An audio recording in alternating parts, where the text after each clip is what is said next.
મેં નવી કાર ખરીદી.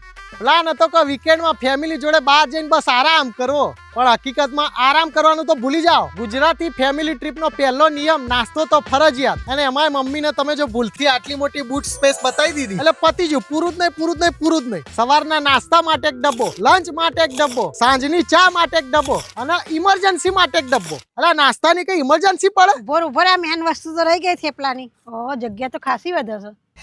જેવી ટ્રીપ ચાલુ થઈને બધાને પોતાની ફેવરિટ સીટ જોઈએ કે હું અહીંયા બે એટલે બાજવાન ચાલુ થઈ. પપ્પાને આગળની સીટ જોઈએ એકદમ રાજા જેવી, મમ્મીને જોઈએ પાછળ એકદમ કમ્ફર્ટેબલ સોફા જેવી, મારી બેટર હાફને જોઈએ વિન્ડો સીટ. બધું જોવા થાય, પણ સારું એ છે કે કારમાં આટલો બધો સ્પેસ અને કમ્ફર્ટ છે એટલે આપણી લડાઈઓ આપમેળે સ્કીપ થઈ જાય. તો સીટ બેલ્ટ બાંધી લો, ફેમિલી ટ્રીપ હવે ટેક ઓફ માટે તૈયાર છે.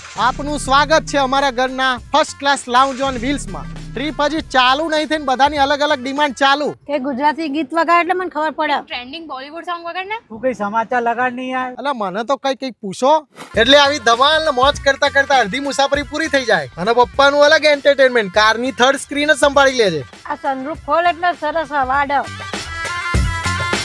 બધા પોતપોતાનો કમ્ફર્ટ લઈને મજા માણી રહ્યા છે. એસી નું ટેમ્પરેચર અલગ કરીને ગોઠાઈ ગયા. ફેમિલી ટ્રીપ નહીં, પૂરું ડિમાન્ડ ડ્રાઈવ છે. અને મને તો કોઈ પૂછતું જ નહીં. ઓર इसी के साथ एक और डब्बा. અહીંયા આગળ ઊભી રાખજો ને, આપણે લંચ કરી લઈએ. દેખો તો ભોલી, હજુ એક ડિમાન્ડ, હજુ એક ડ્યુટી. ગઈ મારી ચિલ રિલેક્સિંગ ટ્રીપ. આ બધાની